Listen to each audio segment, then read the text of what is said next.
2025-2027 வரைக்கும் சீசனுக்கான WTC இது வந்து ஸ்டார்ட் ஆகிடுச்சு. ஸோ பார்த்தீங்கன்னா ஆல்ரெடி பார்த்தீங்கன்னா ஸ்ரீலங்கா பங்களாதேஷ் பார்த்தீங்கன்னா ஒரு ஃபஸ்ட் டெஸ்ட் வந்து செகண்ட் டெஸ்ட் ஆரம்பிச்சிருக்காங்க. அந்த ஆஸ்திரேலியா வெஸ்ட் இண்டீஸ் இப்போ போயிட்டுருக்குது. Then at the same time England with இந்தியாவும் ஸ்டார்ட் ஆகிடுது. ஸோ இப்போ நம்ம இந்த வீடியோவில் என்ன பற்றி பேச போகிறோம்னா England versus India. So first test என்னாச்சு நம்ம எல்லாருக்குமே தெரியும். So India beaten by England by 5 wickets. So இன்னைக்கு அந்த ஒரு மேட்ச் பற்றி தான் நம்ம பேச போகிறோம். So we all know about the England conditions எப்படிங்கிறது ரொம்ப ஒரு மாதிரி க்ளவுடியாக இருக்கும். லைக் சம்டைம்ஸ் பார்த்தீங்கன்னா கொஞ்சம் ஒரு மாதிரி சன் இருக்கும். பட் அந்த மாதிரி ஒரு கண்டிஷன்ஸில் பார்த்தீங்கன்னா லைக் பேட்டிங்க்கு கொஞ்சம் டஃப் தான். ஏன்னா என்ன சொல்கிறது, கொஞ்சம் க்ளவுடி கண்டிஷன்ஸ் தான் பவுலர்ஸ் கொஞ்சம் நல்லாவே ஒரு டாமினேட் பண்ணுவாங்க அந்த இதில். ஸோ டாஸ் வின் பண்ணி இங்கிலாந்து ஸ்ட்ரைட் பவுலிங் சூஸ் பண்ணாங்க. ஸோ இந்தியன் பேட்டர்ஸ் நல்லாவே தான் ஸ்டார்ட் பண்ணாங்க. எஸ்பெஷலி ஒரு KL ராகுலாக இருக்கட்டும், யசஸ்வி ஜெய்ஸ்வாலாக இருக்கட்டும், இவங்க 2 பேரும் நல்லாவே தான்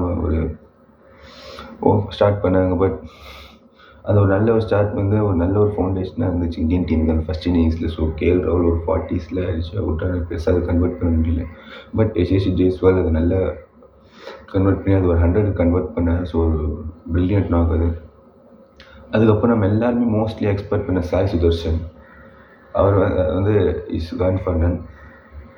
அதுக்கப்புறம் பார்த்தீங்கன்னா ஒரு சுப்மன் கில் ரிஷப் பண்டோட பார்ட்னர்ஷிப் ஒரு மேலே ஹெல்ப் பண்ணிச்சு 2 பேர் டீமுக்கு.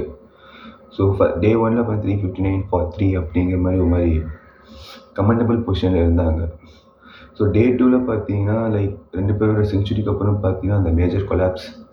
ஸோ 2 பேர் விக்கெட் ஆனதுக்கப்புறம் அந்த அனதர் மோஸ்ட் எக்ஸ்பெக்டட் ஒன்னா கருண் நாயர் தான் எக்ஸ்பெக்ட் பண்ண நிறைய பேர் இந்த ஒரு இதில். ஸோ கருண் நாயர் அவுட் ஆனதுக்கப்புறம் பார்த்தீங்கன்னா like Indian middle order was totally collapsed. So வந்து ஒரு 500 to 550 அப்படிங்கிற வர வேண்டிய ஒரு இடத்துல பார்த்தீங்கன்னா 481 அந்த மாதிரி ரீஜன்லேயே இந்தியா ஆல் அவுட் ஆகிடுவாங்க. ஸோ அது வந்து ஒரு பெரிய செட்பேக்காக போச்சு இந்தியா பொறுத்த வரைக்கும். இன்று இப்போ இங்கிலாண்டில் பார்த்தீங்கன்னா லைக் ஜாக்ராலி கொஞ்சம் ஏரியா இது பண்ணாங்க. Like Ben Duckett and Ollie Pope 2 பேரும் ப்ரில்லியண்ட்டாக ஸ்டார்ட் பண்ணி டீமுக்கு வந்து நல்ல ஒரு இது கொண்டு வந்தாங்க. ஸோ பென் டேக்கெட் ஒரு வெல்மேட் 50க்கு அப்புறம் அவுட் ஆனாலும் ஓலி போப் ஒரு பிரில்லியன்ட் 100. ஸோ அதுக்கப்புறம் பார்த்தீங்கன்னா ஹாரி ப்ரூக் வந்து ஒரு 0 அவுட் ஆக வேண்டியது. But unfortunately Bumrah no ball அந்த ஒரு டெலிவரி. ஸோ அது வந்து பெரிய ஒரு இதுவாகிடுச்சு. மேபி அந்த ஒரு நோ பால் சேஞ்சஸ் இல்லாமல் போடாமல் இருந்திருந்தால் மேபி இன்னத்துக்கு கேமோட அந்த சினாரியோ மாறி இருக்கலாம். லைக் ஹாரி ப்ரூக் ஒரு 99, like they missed the 100.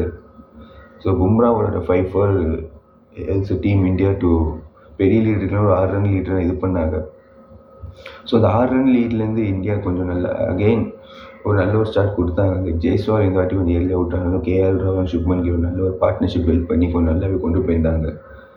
KL ராகுல் ஒரு 100, லைக் சுப்மன் கில் கொஞ்சம் அது ஸ்டார்ட் கன்வெர்ட் பண்ண அதை பெருசாக இது பண்ண முடியல.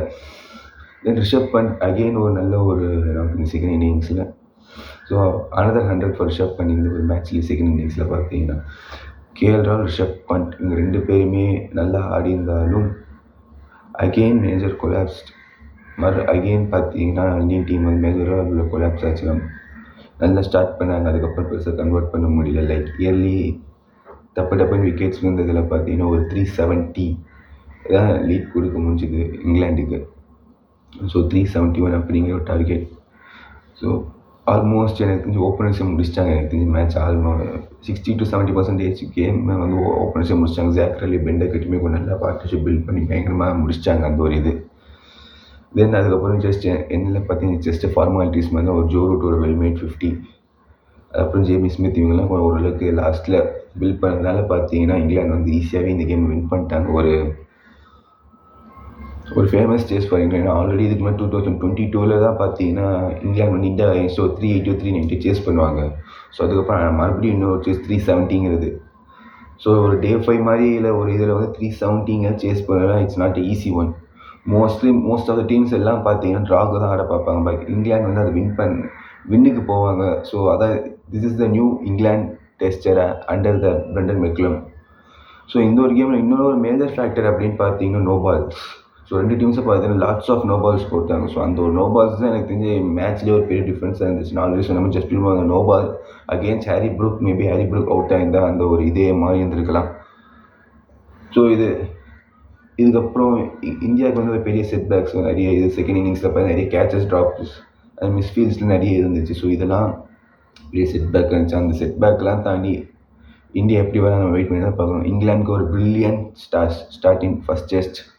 ஸோ இதுக்கப்புறம் பார்த்தீங்கன்னா நிறைய செகண்ட் டெஸ்ட் பர்மிங்ஹாமில் இருக்குது, தேர்ட் லார்ட்ஸ் அந்த மாதிரி நிறைய இதாக இருக்குது.